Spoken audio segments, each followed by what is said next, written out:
আসসালামু আলাইকুম virtual viewers, সবাই কেমন আছেন? নিশ্চয়ই খুব ভালো আছেন। আমি গাছ রিপোর্ট করব, কিন্তু তার জন্য তো মাটি দরকার। এখন ছাদ বাগান যারা আমরা করি তাদের তো খুব একটা মাটি থাকে না। তো আমি যেটা করলাম, এই যে ড্রামগুলো দেখছেন, এই ড্রামের মাটিগুলো আমি রোদে শুকিয়ে নিয়েছি। আর এই ড্রামগুলোতে ছিল সবজি চারা লাগানো। এখানে এই যে পলিথিনের গ্রো ব্যাগ আছে, সবগুলোতেই আমার সবজির গাছ লাগানো ছিল।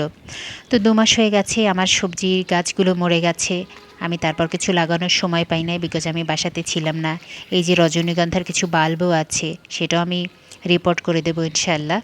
তো আমি এই মাটিগুলো প্রথমে রোদে ভালোভাবে শুকিয়ে নিয়েছি, এবং এর সঙ্গে আমি যেটা মিক্স করেছি পুরনো গোবর এবং পুরনো ছাই। আর আমি কিছু দিয়েছি এটার সঙ্গে, চুন মিশিয়ে দিয়েছি, আর কিছু দানাদার কীটনাশক। এরপর এটাকে ভালোভাবে নেড়েচেড়ে লোক রেখেছি, সে মিশিয়ে নিয়েছে।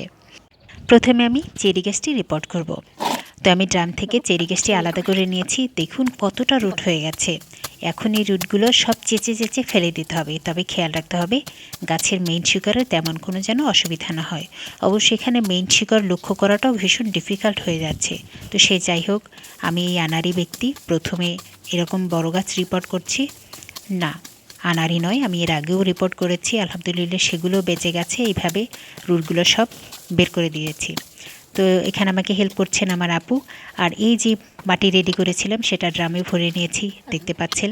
আমি পিছনের রুটগুলো সব আলাদা করে ফেলেছি। ব্যাস, এবার ঘুরিয়ে ফিরিয়ে দেখে নিলাম, আমি গাছটিকে বসিয়ে দিলাম ড্রামের ভেতরে।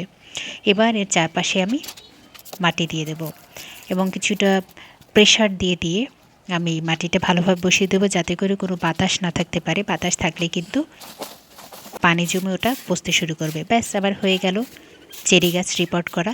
এবার আমি যাব আনার গাছ রিপোর্ট করার জন্য। তো আমি একটা জিনিস এখানে একটু বলতে চাই, সব গাছের ক্ষেত্রে এটা করি।